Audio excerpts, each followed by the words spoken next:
What are you currently seeing in the economy and the markets, and what's sort of on your radar at the moment? Well, so much has happened, and at the same time, if we really think about it, like at least in the US economy, nothing's happened, right? Like the unemployment rate today is the same as it was, 10 months or a year ago. Labor market conditions are plodding along. GDP is still growing a bit above potential. Like, interestingly enough, basically, we are, inflation is moderated, although we already had seen that it was on a path to moderate to some extent given the fall in oil prices. And so in a lot of ways, we're kind of where we were a year ago, in terms of the sort of current picture of the economy. I think the thing that is meaningfully different, or I should say evolved since that point, is that we're starting to see increasing cracks emerge in the economy. And so in a lot of ways, like, just as everyone that had thought there was going to be a recession in early 2023 has sort of given up on it, just as that's happened, I think in a lot of ways we're starting to see some of the issues emerge that may be leading towards the recession in the next, say, six-ish months, into early 2024. So I think that's kind of the interesting thing, is probably when we get together 6 months from now or 9 months from now, we won't say the same thing, that everything is kind of the same, right? Things will probably be pretty different.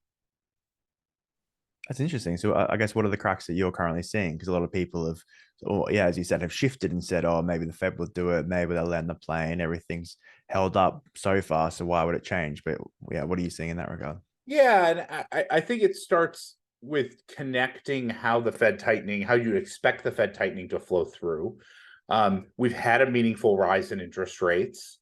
That is now, leading to elevated mortgage rates, elevated costs for businesses to borrow, et cetera. And so that's now flowing through. There's a, credit extension in the economy has slowed meaningfully, particularly for businesses. And that, that actually wasn't really related to SVB. SVB was kind of a red herring in that whole process, but it has slowed as costs have risen. You're starting to see, the elevated mortgage costs.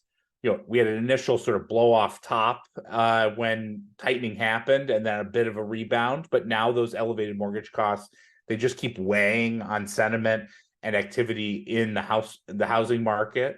We're seeing some slowing in production sectors of the economy. And then really, I think part of what we're seeing also, which I think most of the time people don't really think of the rest of the world's impact on the US when you're thinking about what's going to happen, driving us or dragging us into recession.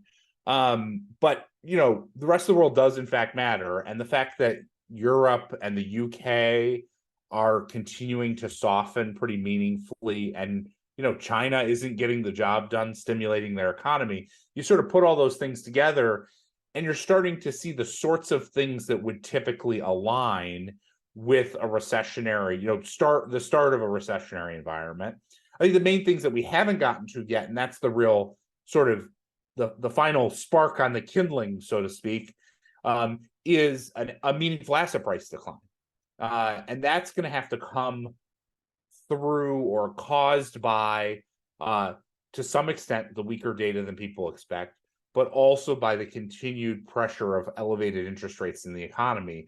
And so we haven't quite gotten that yet. But, once that spark hits, the kindling that I just talked about, things can move pretty fast in an economy when you get that reinforcing downward dynamic that's going on.